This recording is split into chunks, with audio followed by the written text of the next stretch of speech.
आप ठीक है जी, खैरियत से? अल्लाह करो। क्या अब मंजरनामा, क्या हालात थोड़े बदल गए? मंजरनामा तीन जगह है। पहला मंजर ये है कि पाकिस्तान को खाई में गिर चुका है मईशत समेत, इसको गिरने दिया जाए या रोका जाए। दूसरा मंजरनामा ये है कि आपके मशरकी बॉर्डर से धमकियां दे रहे हैं कि हम कश्मीर में भी घुसने लगे हैं और हम कब्जा करने लगे हैं जीबी पे, कोई जवाब देने वाला ही नहीं है उनको।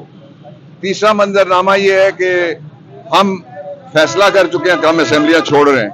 ये वे फॉरवर्ड है पाकिस्तान में। लोगों के पास चले ना, वोट तो इन्होंने देना है, मैंने नहीं देना, ना आपने देना है, तो इनसे डरने की क्या जरूरत है? ये जिसको देंगे वो गवर्नमेंट फॉर्म करेगा, इसके अलावा कोई दूसरा रास्ता कौम कबूल नहीं करेगी। एक और दूसरा ये कि उसी लिए हमने ये फैसला किया है इमरान खान की क़यादत में कि इंशाल्लाह हम असेंबलियां छोड़ रहे हैं। आपसे मैं जानना ये चाह रहा हूँ कि स्ट्रेटजी वाइज तहरीक इंसाफ से कहाँ गलतियां हुई, कहाँ सदारती निज़ाम लाने के लिए, काविशें करने के लिए बयान दिए जाते थे? कभी हमने नहीं कहा कि जी सदारती निज़ाम हम ला रहे हैं। ये भी गलत फहमी किसी ने अगर पैदा किया दूर कर लें। और जिनसे गलतियां हो रही हैं वो मुल्क से भागे हुए हैं, हम तो इधर खड़े हैं आपके सामने हैं। वो सिसिलियन माफिया था, लंदनी माफिया हुआ, इटालियन माफिया हो गया। Thank you.